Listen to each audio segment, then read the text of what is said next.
बिस्मिल्लाहिर्रहमानिर्रहीम।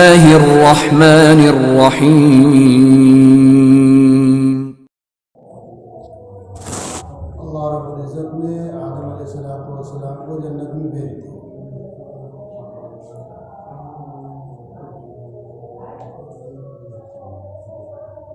तो इल्म का सिखाने वाला,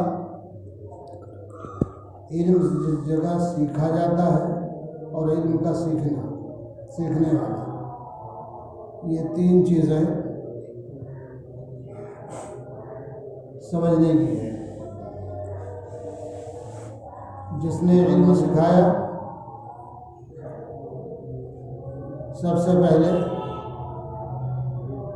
वो ज़ात है अल्लाह रब्बुल इज़्ज़त की। जिस जगह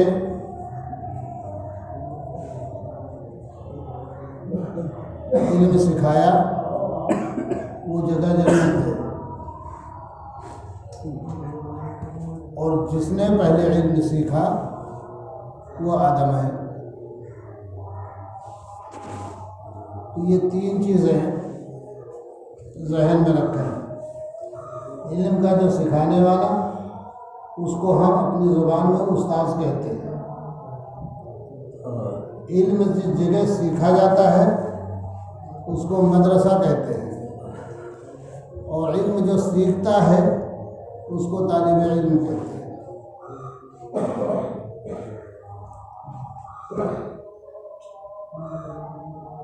अब उस्ताद और मदरसा और तालिब इल्म,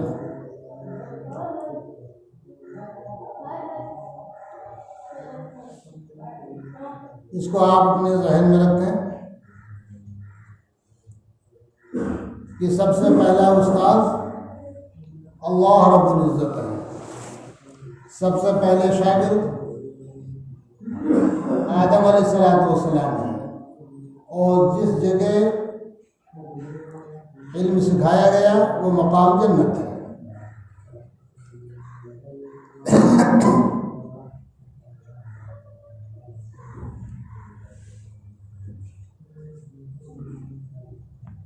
तो मेरे भाई,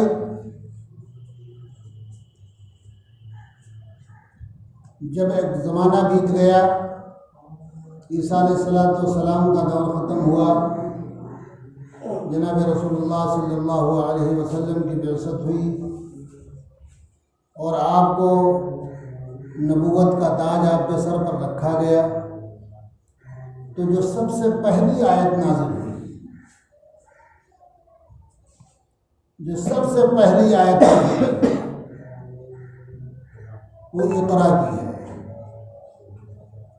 इक़रा बिस्मिक। गारे हिरा में हज़रत जिब्रील वही लेकर आए, जनाब रसूलुल्लाह सल्लल्लाहु अलैहि वसल्लम से कहा इक़रा। तो नबी पाक सल्लल्लाहु अलैहि वसल्लम, उस वक्त नबी की उम्र 40 साल की थी। आपका कोई उस्ताद नहीं था, आपने कहीं पढ़ा नहीं था, आप किसी पढ़े लिखे को अपना उस्ताद बनाया नहीं था। तो नबी पाक सल्लल्लाहु अलैहि वसल्लम ने इसी मुनासिबत से अर्ज़ किया कि मैं पढ़ा हुआ नहीं हूँ।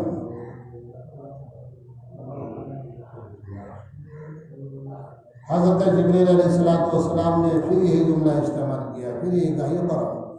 नबी ने फिर यही जवाब दिया, मैं पढ़ा हुआ नहीं हूँ। इसके बाद फिर आगे की आयतें शुरू की। इस आयत की तशरीह और तफसीर इस वक्त नहीं करना है। इस वक्त आपके जहन में ये बात डालनी है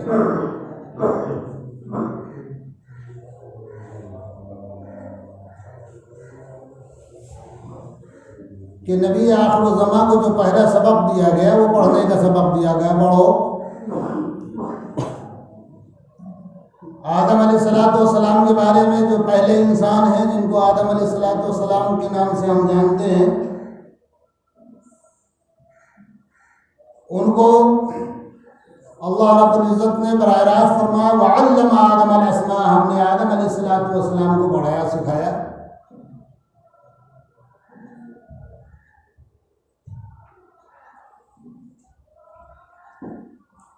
मालूम ये हुआ कि इल्म के बगैर इंसान अधूरा ही नहीं है, बल्कि इंसान की कोई हैसियत ही नहीं है। अच्छा, वो सबसे बड़ी बात यह है कि जिस इल्म को इल्म कहा गया उसे हम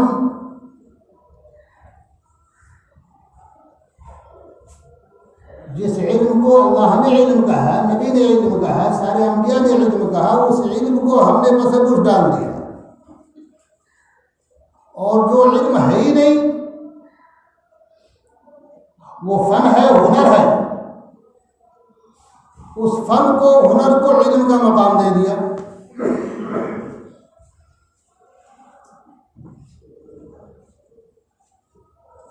दुश्मनाने इस्लाम की ये सबसे बड़ी चाल हमेशा रही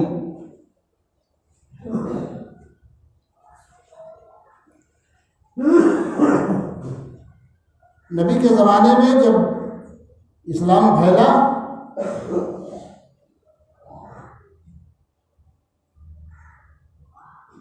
तो सहाबाए किराम में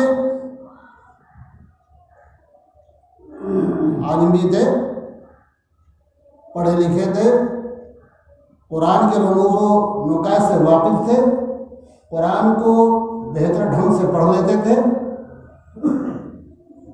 तो जिनको कुरान को जो बेहतर ढंग से पढ़ ले तरतीब और तरतील के साथ, तो उसको हम अपनी ज़ुबान में कारी कहते हैं।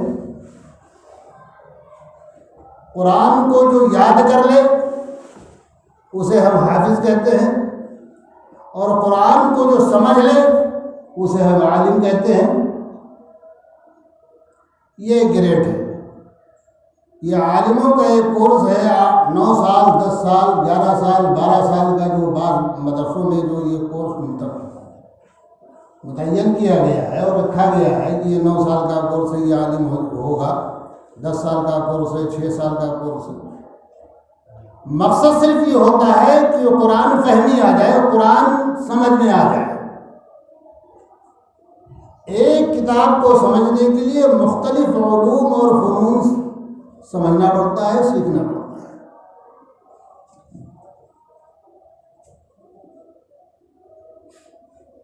ये तो बहुत बड़ा करम है, ये तो बहुत बड़ा करम है कि जो कुरान का नुस्खा हमारे पास है,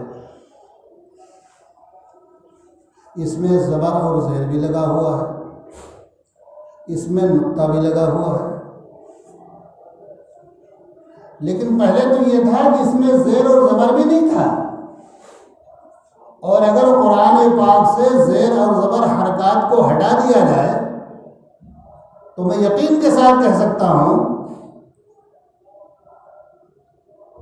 कि जो उन उलूम और फ़नून से वाकिफ़ है, जो आलिम के लिए ज़रूरी है, वो तो कुरान पढ़ लेगा आसानी के साथ।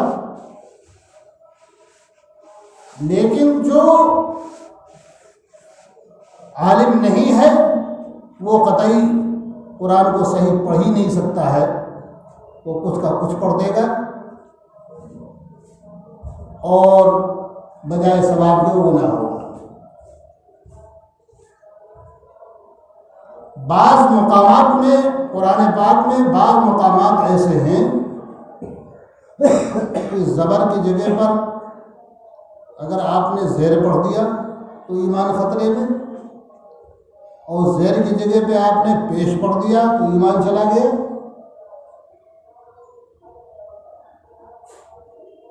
बहुत से ऐसे मकामात हैं। अब इस कुरान को पढ़ने के लिए और कुरान को समझने के लिए मैंने अर्ज़ किया कि आलिम बनने का और आलिम बनाने का मकसद सिर्फ ये होता है कि उसे कुरान फहमी आ जाए, कुरान का समझने वाला हो जाए वो। तो तो असल इल्म वो है जो कुरान और हदीस का इल्म हो हासिल करे, उसको आलिम कहेंगे। और यही वजह है कि दुनिया में जितने भी फ़नून हैं, अच्छा डॉक्टर भी पढ़ता है, पढ़ाई करता है, किसी डॉक्टर को आपने नहीं सुना होगा कि साहब उसको आलिम कहा जाए, किसी इंजीनियर को आपने नहीं सुना होगा कि उसको आलिम कहा जाए। आलिम उसी को कहेंगे, और पूरी दुनिया का ये मिजाज है, और पूरी दुनिया के ज़बान पर और पूरी दुनिया के जहन में ये बात तयशुदा है कि आलिम वही है जिसके पास कुरान और हदीस का इल्म है। अब ये उम्मत इस इल्म को कितना पीछे की हुई है, बिगाड़ के सारे असबाब और गुनाहों के दलदल में फंसने के सारे ज़राए सिर्फ ये है कि वो इल्म से दूर है। तो ये जितनी कमियां हैं और जितनी कोताहियां हैं और जितनी माशरे में बिगाड़ है, उसकी वजह सिर्फ ये है कि हमारे पास इल्म है।